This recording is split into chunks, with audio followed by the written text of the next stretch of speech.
I try to do what I can to keep people out of that distractive stuff, and then be in a space of even if it's just silence after. I'm like, okay, I think that's more important than being completely engaged in all of this stuff. Really, after being silent for that whole year, really kind of changed me in ways that I didn't even know was going to happen. My comprehension and myself completely changed. Like, who am I? I used, we put all these things together. Part of who you are is your voice, your thoughts, your communication, your interaction. So basically, in a year of silence, you turned off a large part of yourself, your whole life, your energy. And that's not a bad thing. It's kind of like fasting, like we were talking about earlier. So fasting from ingesting the need to vomit into reality, whatever that is, like whatever we think we should be, doing. But to turn that off and to have it naturally turn off, because you can turn it off. You can just stop talking. But there's parts of you, your brain, your mind, your shock waves of interaction in the world also turn off, because you're basically been going, hard. Train yourself to be less reactive in general. It happens naturally. You don't have to train yourself. It's happening by choosing to not respond. You're inherently doing that. Wait, because I wanted to talk about that too, because that's an interesting thing. Like that discussion flashed me back to earlier this year. I had a block of time where I was like doing a lot of fasting and working out, and it was like colder out because we're in the winter, and I was just going super hard because I felt some kind of way about what was going on with this whole lockdown vibe, and just like a quality over quantity. I was around less people, and there would be whole times where I would go days without talking to anyone. So the idea of like a vow of silence for a year, and now I'm like, wait, give me the details on that, because you legit, what are the parameters of vow of silence for a year? I didn't want any vocal with intention, anything to come out of my everything in this voice for a whole year. The vibrations of my voice with my conscious intent, I wanted to turn off. And the actual sound. And I love it. I've never intentionally done that per se with that like outright intent, and then to put 365 days on it. So were you successful at, was it a success It was rate? like a fast. It's just same thing, same kind of mindset as a fast. If you're going into a fast, the most I've done was 20 days on a fast. That's pretty good for me, but pretty good for anybody. The turning off of that is what I'm asking is maybe I feel almost inappropriate asking. You legit were able to not do it for a year? Yeah, consciously intent. Yes, I did not speak. Meaning, like sometimes I would wake up in the morning from a dream and carry the dream perspective into that. That kind of stuff. But I'm saying beyond that, because it's just opened up a whole can of worms of questions for how does one pull that off, because then your social interactions, everything is impacted by the fact that you're not speaking, right? Grocery shopping and food, talking to people, any kind of people, and the whole thing changed. And what happens is that you turn into an instant mirror for people, because people who are heavily externalized, when they are really in that, most people, so I saw a lot of parts of people that I wouldn't have seen if I immediately started talking to them. So, for example, in an extreme case, this is so stupid, dude. So many questions about this. This dude, so I'm disc golfing. I'm out there by myself, and one of the guys who just out there and plays, he's known around too. He comes up to me the first time I met him, and he starts talking to me, and I don't respond with any kind of voice. So he goes through the whole list of what could be wrong with this person, sort of thing. Is he deaf? Does he not have a voice? Is he dumb? Is he from another country? Is something off? He went through our communication. You can hear, because you know how when you talk to people and they're like, oh, this person must be from another country. So they try to put a little twang in their word. That kind of bullshit. Yeah, they did that. He did that too. And then the whole like, maybe he's hard of hearing, sort of, you know. Wait, how are you gathering that he's going through these? He's saying this out loud? You can hear it. Yeah, he's talking to me and I'm responding in like a head nod. I'm present.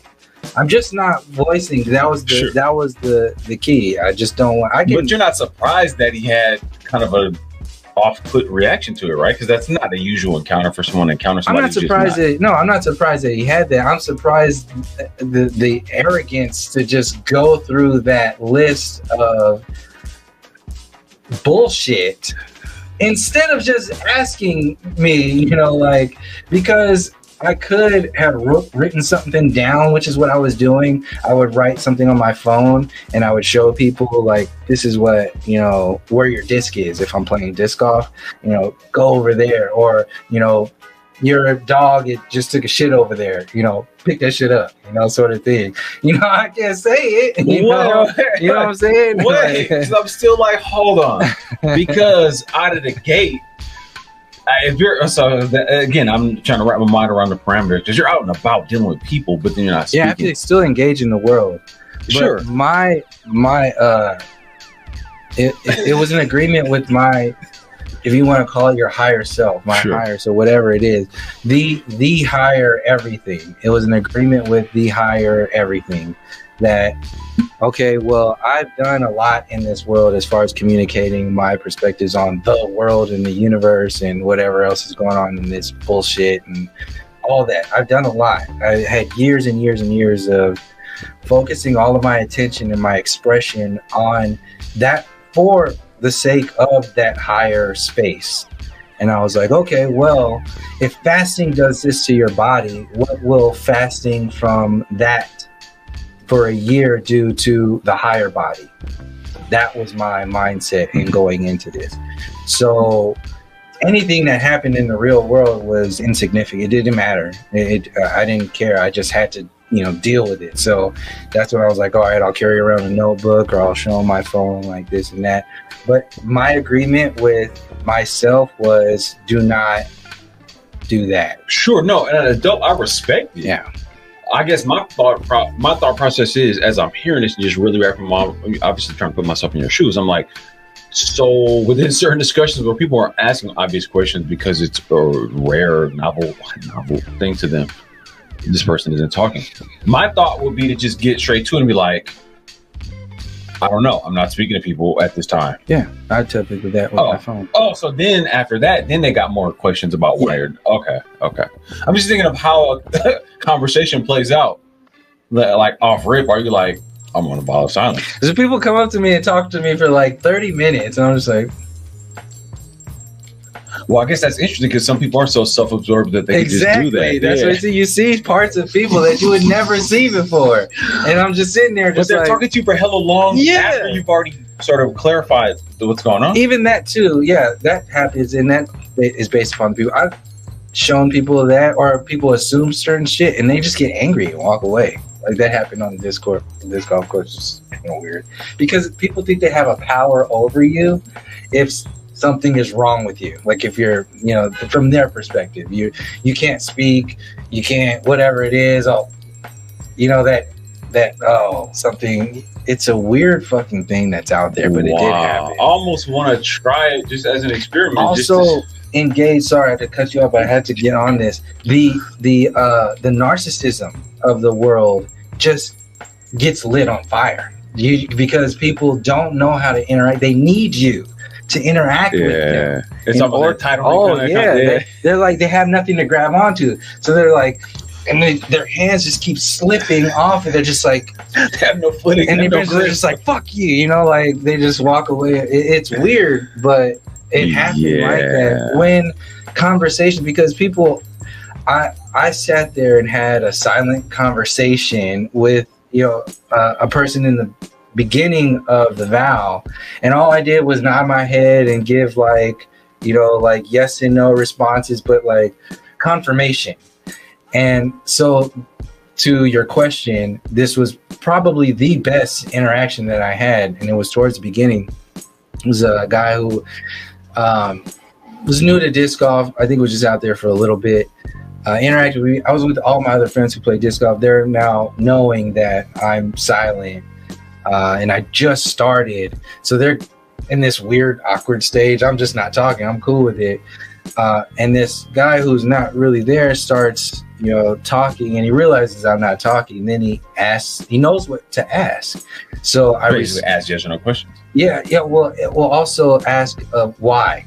This is what I'm getting to, the why of what I'm doing, because that was very seldom asked. Oh, really? Yeah, very, very seldom asked. Oh, that'd be my. Like, so wait, what's the deal? Vow of silence. Really? Why? Like, what's that? Exactly. You'd be surprised how the majority of people are just like, okay, and then, just go into another, discussion, or like, oh, I'll do it, whatever it is, because it kind of makes people feel vulnerable in a sense, because you're really just listening to them. It puts a lot of responsibility on somebody to have to, like they're having like, oh shit, man, I gotta speak and listen, and like I gotta listen to you without speaking. But some people do that. Some people know how to communicate. So back to that original story. Wow. This individual knew the questions to ask, went straight to the why, straight to the historic, like knowing the questions, asking the yes or no questions, and going so deep into the discussion.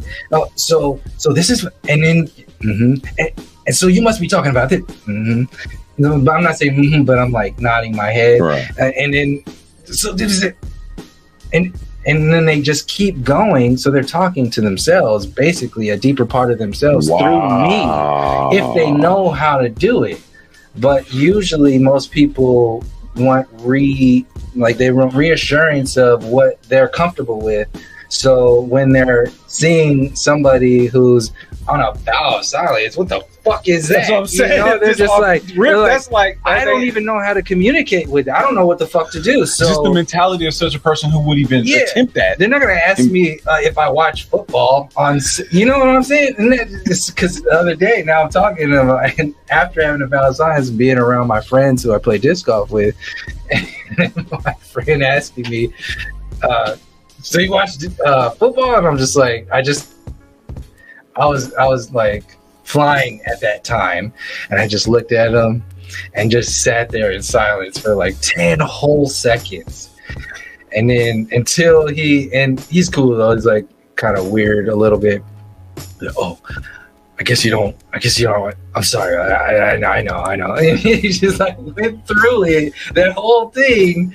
And I was just like, no, man. Like, as soon as I was getting ready to respond, after I was silent for that little bit of 10 seconds, somebody came in and like, hey, just, interrupted the whole conversation. So it took the attention off of that, and he just shifted over to that. But that was a good example of what would happen a lot of times when I was silent, because you become insignificant in many different ways. In that world of narcissism, you have to speak. You can't be an extreme. I imagine, I can't say that. I imagine you, to the best of your ability, to turn the tool off of communication with the narcissism would be detrimental to to their operation. Yes, right? Exactly. So I'm not saying it can't be done. What I'm saying is that to do that, to take that engagement out of the whole system, is detrimental to everybody's little, narcissistic stuff that's going on. I saw a meme. That's why we're talking about this, because I saw, you probably saw it before. It's some meme of an image somebody said, but they said, I got to paraphrase it, but something to the effect of, every time you decide to respond to somebody, you have to be aware that you're making an agreement to share energy with them, something to that effect. Yeah. So in the context of what you're saying, you put a lot of people on the situation of where they're interacting with you or not. They just walk away, get frustrated. But yeah, that's so interesting. Just a big part of it was because there's two worlds. A lot of us have this. We have this world that, people know us. Like a good example is people on social media, on YouTube. There's this whole world that people don't know on social media, that people in real life don't know about me. You know, some people do, but there's an interaction with on an energetic level that exists in those two different worlds. And when I chose to turn off one of my worlds, it was to emphasize this world, this interaction, and to, in many different ways, prove to myself that I'm doing this work without doing this work. You know, I'm doing it regardless by having the intention to be doing what I'm doing. I'm always doing what I'm doing. Like when I'm making my videos, it's a collection of everything that I'm adding everything into that to give whatever this is, this experience, the most of what I can be.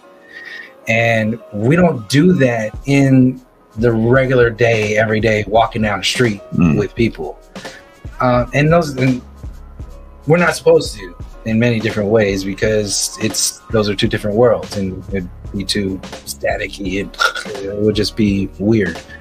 But since I had such extreme of a world, both worlds, having come from the military, 7 years in the military, and then going into the Occupy protest, having been that person in that real world, and still even that information, really, my perspectives on that information, not being a part of the world, because a lot of people don't want to go there. True. So even that part of the world is already silent. Online, the information goes exponentially further than this information, and that is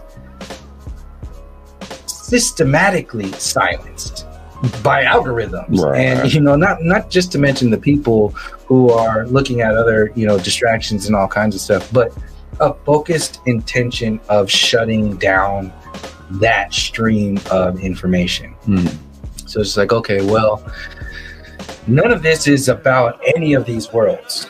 From my going into the vow, and even my engagement in both of these worlds, it's really my relationship with that which is alive within all of us. So if that's the case, then let me let go of most of this, because I was still like editing and repolishing old videos. I was going to say, how did you handle YouTube stuff? Yeah, so to keep my brain moving, I would edit my old stuff, which is something I've been wanting to do for years, because of my old stuff has like 2 hours, 3 hours, sometimes 4 hour videos, a lot of dead space, a lot of stuff like that. So I was like, all right, well, to keep me interested and engaged on this level, I'll edit my stuff and then republish it out there. So that's what I did to keep me engaged on that level. But in real life, I was still silent. Nice. I was doing this just completely silent. So to have all of those things going on at the same time, and then to realize, okay, I'm going to do this for a year, it really it definitely changes you and your relationship to everything. That's what I'm thinking. Like everything that you think is important right now, imagine what happens if you choose to go for a year of silence tomorrow. So I'm trying to wrap my mind around it. You see what I'm saying? And you kind of like, there's levels to it. As soon as you get, because you change once you get through it. There's like a shoulder drop. There's imagine your mind having shoulders, and that, you know, and that kind of, oh fuck, man, God, like finally that whole being forced to let that go. Yeah. And then after having to force yourself, it becoming natural. And then you're engaging, you're seeing things before they happen. You're feeling things before they happen. People are saying you're more engaged in your surroundings than 99% of the people, because there's sleepers out there that play games, but they're highly engaged. And people walking around the street talking about, you know, some of them are not. Oh yeah, way sharper. Oh yeah, what they're letting on purpose. Yeah, totally. They're playing with the energies of it's going into them, but on a clear level, what is that energy going into them? You see what I'm saying? Like, we don't really pay attention to that, because this information on social media is just so free and out there. Like, we don't have a deep relationship with vibration. We don't really respect the vibration of the voice, not just the voice, but the actual vibrations of your voice. And this was part of in the vow of silence, what I didn't realize until after the year. Once I actually started speaking, you can actually feel your voice shake your entire skeletal system. So I could feel my voice and knowing that this is an antenna, from hard as a rock bones to the antenna tip of your, soft, real kind of hair. The intention behind all of that as vibration. You have a whole different perspective on that. Yeah, and what happens when you turn part of that vibration off, how much of the energy goes into other parts of you. Wow. So, I mean, this is so interesting because this is a first for me. I love my first. I've never spoken to someone who I knew attempted, let alone pulled off something like that. But it makes perfect sense. Just think about the shift in consciousness that would happen when you intentionally don't literally like enunciate. I mean, just everything about that. Speaking is such a high power thing relative to even how your mind works, the whole like linguistic pattern, glossolalia. That was an interesting word. Just everything about that. That's the humming part. I was thinking about that too, like with breath work and how breathing, like breath work, like literally that's a frequency and the vibration of that. But to intentionally shut it off, but then to be out and about moving, like I can be out and about walking a lake or whatever, and I'm in my head a lot and I'm super observant. So, but after a year, or after a month, a week of not talking to anyone, 2 weeks, a month, I can't even imagine what that would do to one's consciousness just in general. Like, because you're transferring energy. You're transferring energy like a fast does. That's why I'm like blown away over here about, because I'm well versed in how you feel after like a physical fast, no food. Imagine by the third day, I'm like, level. Whoa, I'm on a whole different level. So to not speak what that would happens do to your dreams. Right, you mentioned the dream part. Because it happens a lot, because you're in your dreams.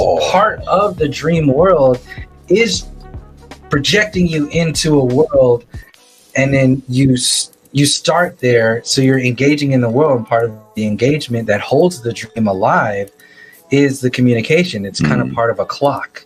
So it's kind of like how things slow down when you start to look at details within dreams.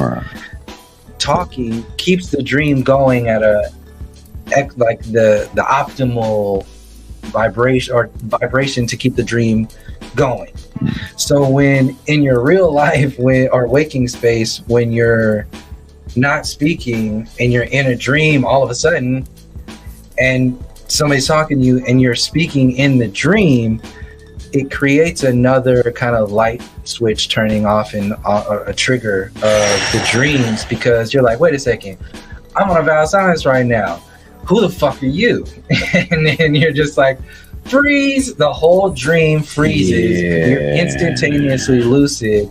And then, so this is where I was going in the dream space, now having another tool of engagement to become lucid. So I was going and doing a lot of things, and on top of that, like I said, you're shifting energies from one space. It doesn't disappear. Like my voice, imagine the energy of your voice, how much a part of that to your life force that's is. What I'm saying. Like in a big shield of light, like how if you're going to turn this all the way down, your voice it'll be kind of dim, because a big part of your being is your voice. So to turn that down, it's not going away, it's like going into the root system. It's like going into the stocks and it's like that whole diverted, reallocated. So when that happens, it activates different parts of you and your perspective. Just that alone, I see how that could impact of your overall consciousness, your dreams. But the interesting point of using speaking or an interaction within a dream, where you speak in a dream, has an instant trigger for lucidity in the dream. I mean, I've studied the idea of like lucid dreaming a lot, to the whole point of like OBEs and all that good stuff, but I had tons of lucid dreams. But even learning about strategies like look at your hands every few hours in the waking state, and then I've done it, like literally train yourself in a dream if you're semi-lucid, if you can remember, you're programming yourself. You know, this is Nightmare on Elm Street, Dream Warrior style. Yeah. I'm going to program myself to be a wizard inside the dream. I'm going to dream. Look at my hands in the dream, and I've done it, and I'm like, whoa. Then I look up and I look around. I'm like, just as conscious inside of a dream as I am sitting in this room right now.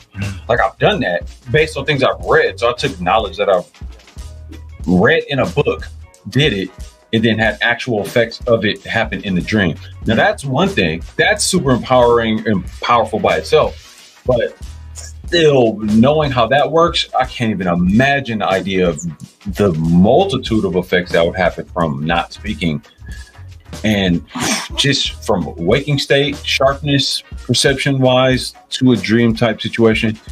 Wow. Part of it also, and on top of that, is that you have a dream mind too.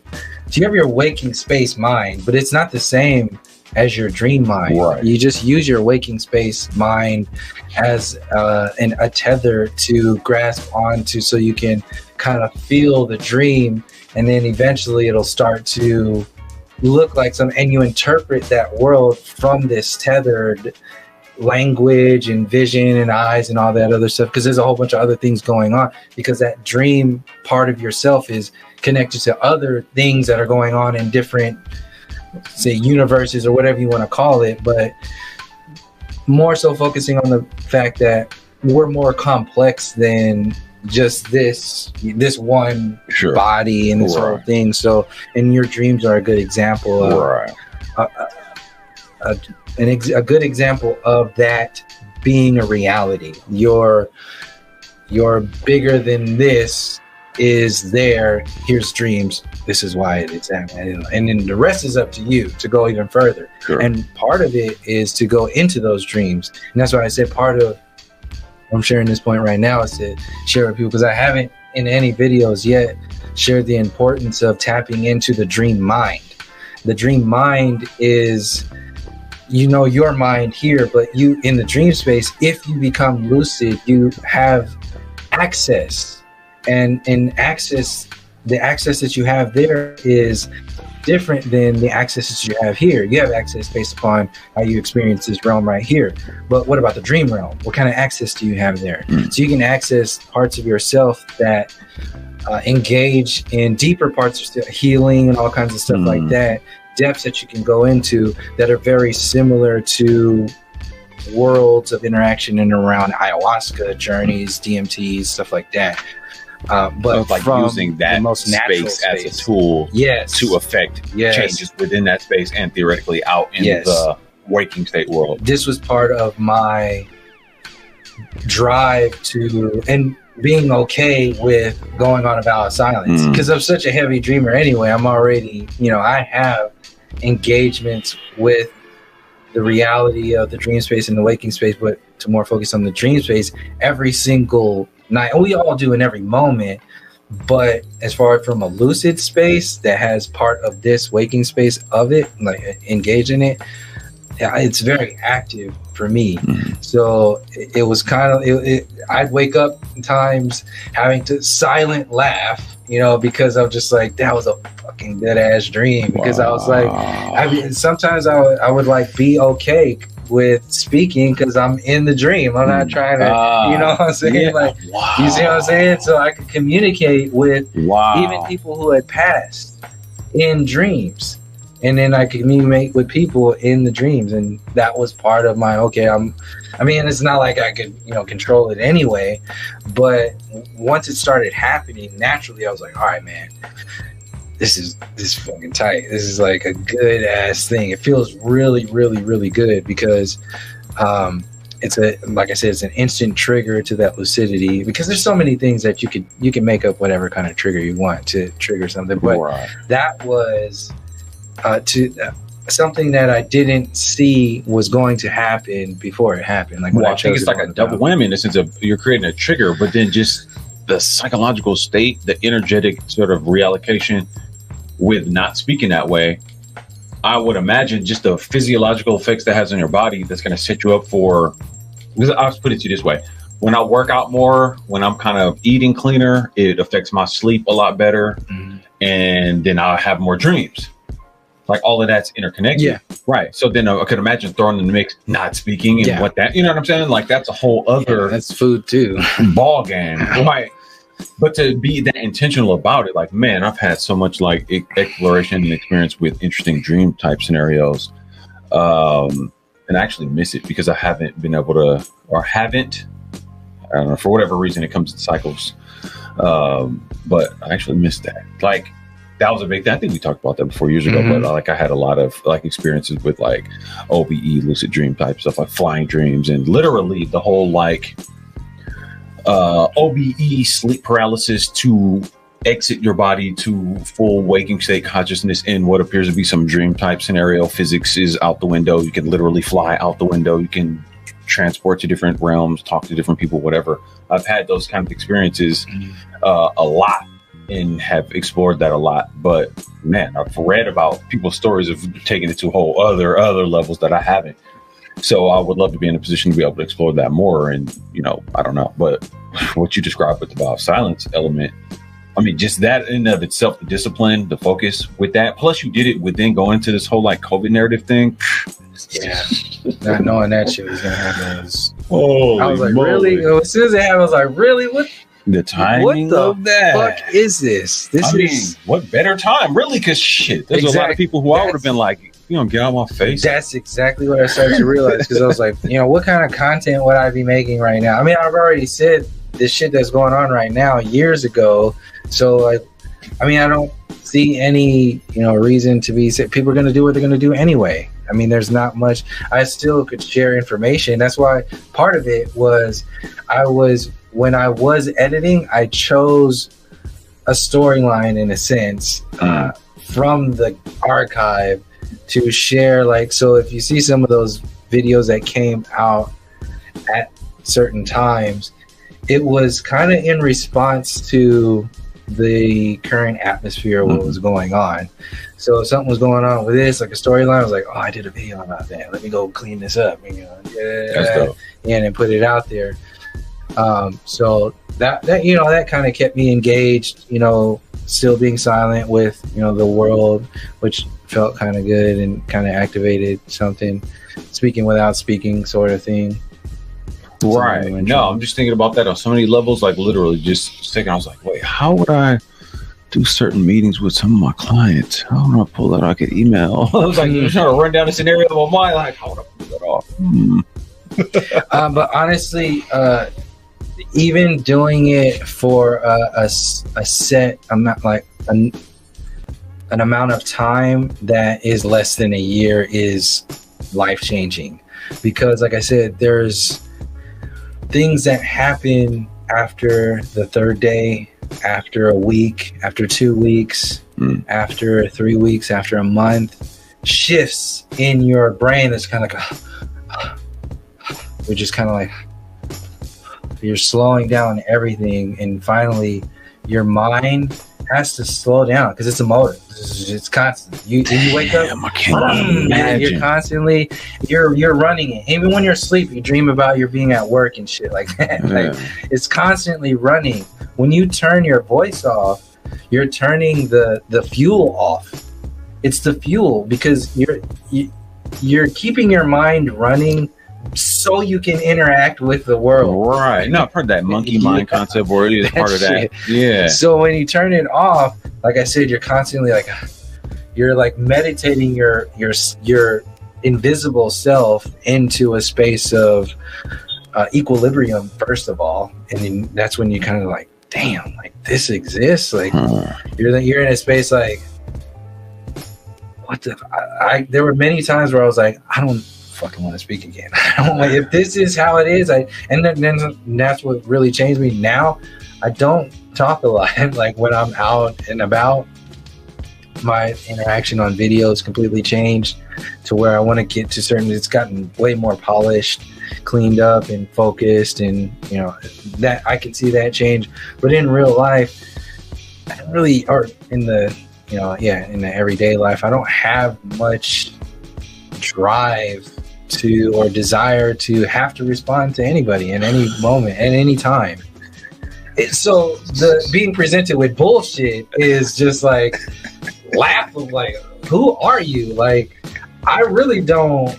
I already didn't want to You talk to see, you. like, yeah, I was already there, and now I'm really there. a year ago, or how many years ago it's been now? Like, I wouldn't even like speak to you. Like I couldn't physically speak to you, and I think to myself like who I was at that time. If I was being presented with this person in that moment, I go back to that feeling, and I'm just like, oh yeah, I forgot about that, and then I just don't even have any desire to. I immediately find a way to cut that off and just break away from it because I know what it is. All right. So it's changed that too. But like I said, the biggest thing was all of those systems that we have running constantly. You wake up in the morning, that's what gets you out of a dream. You start piecing together your world. You're like, oh shit, I gotta do this. Oh shit, I gotta take a piss. I gotta do that. You're piecing together who you are. And you're forgetting like the message of your dreams or whatever it is, which could have been or could have been nothing, but there's a disconnect there. Right. You're shifting into something that's more important from something that's natural. And then what I'm saying, and that's why I talk about dreams a lot on my channel, is to reconnect with your dreams, because it's one of the most natural thing that you're engaging with, because it's unconscious. Like it's happening, you know, without your ego being involved. Right. I mean, if you get really good at, I mean, like, there's parts of you bring parts of that into there, but the realm itself is beyond that shit. So if you're actively engaged in that, that's a hell of a lot deeper than a lot of the bullshit that people engage in the waking space.